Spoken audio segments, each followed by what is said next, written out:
Howdy y'all, how you doing? Hope you're having a great day. If you're going to be installing an aftermarket stereo system in a second gen Titan, mine happens to be a 2021, but you're going to be utilizing the factory head unit. Today I'm going to show you how to tap into the speaker outputs from the stock head unit and get signal to a DSP or a line output converter. In my case, I'm going to be sending signal to an audio control DM810.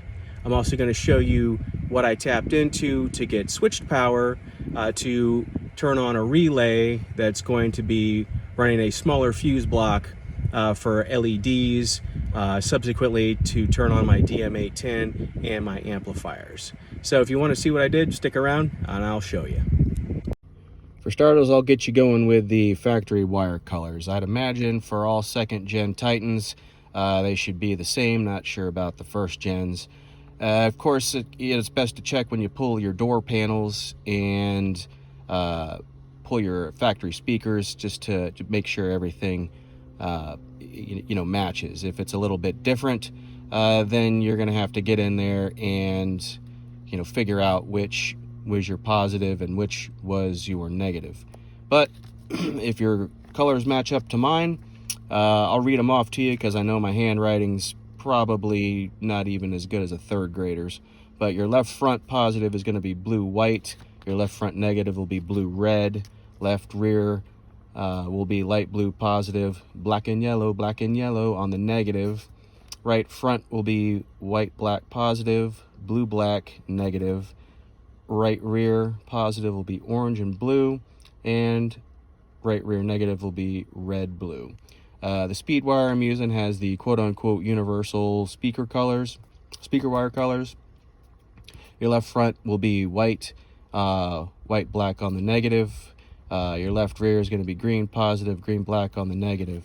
Right front's going to be gray for the positive, gray black for the negative. Right rear is going to be purple positive, purple black on the negative.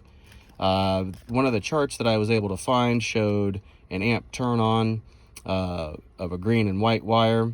Now, I don't have the premium system or a factory amp. There is a green and white wire, but it's not giving 12 volt power, and it's not pinned where it said it was going to be. So if you don't have the premium system, don't even worry about that. Before you can really get to work, you're going to need to pop your two side panels here. You're going to want to take your panel tool, start at the top, pop it out, and then just kind of work your way down the side. You're going to do that on both sides. Now, here it looks like you've got all kinds of room to work, and you really don't when everything is in place. It's a real pain in the ass to get to these bolts that you need to unscrew. So I would highly recommend using a long and magnetized screwdriver to get in there and get those out. If you're not able to grab the bolts with your hands, a lot of times they can fall down. Most of the time it's going to be down into there. I dropped one on either side, and with a little finagling though, I was able to get them out. But you'll have two screws here at the top. You're going to have two screws here in the middle, and then two screws on the bottom. Now, once you get those undone, you'll be able to take out the AC control panel and the bottom panel. And once you've got at least the middle taken out, there'll be two screws here and there, and that will allow you to slide out your factory head unit. Now, it might be a good idea to take a picture of the back of the head unit before you actually go unplugging a bunch of wires. Make it a little easier to plug everything back in. I didn't do that, and fortunately though, I was able to find a diagram showing which harnesses go where. That being said, there's a bottom wire here to this harness. There's a pink band around it. These two harnesses here are the same size and pinned, but pinned differently. So you want to make sure you get them plugged back in correctly. The one that you're going to be most concerned with though is this 18 pin here. It's going to be in wire loom. There's going to be a bunch of Tessa tape around it, so you're going to have to cut that Tessa tape away. Just be careful that you don't get in and nick any of the wires. I made all my connections with just these standard quick connects. I did that because if I ever trade the truck in, or want to put everything back to stock, all I have to do is go back, grab the other end of these wires in the loom, and I can just boop boop make my connections again. But here's my speed wire. I'm going to be running this down the driver's side because I have my main power wire to my amps running down the passenger side. As you can see, I've got red and black shrink tubing just to keep my positives and negatives easily identifiable, but colors match up to the list that I showed you earlier.